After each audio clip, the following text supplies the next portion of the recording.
Batid daw ni Senate President Mig Zubiri ang alingas-ngas para palitan siya bilang leader ng Senado.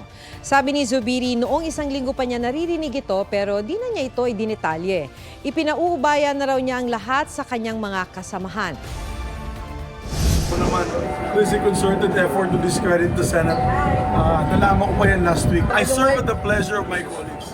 I am extremely honored to serve at the pleasure of my colleagues. Ano lang naman yan? I leave it to the wisdom of my majority.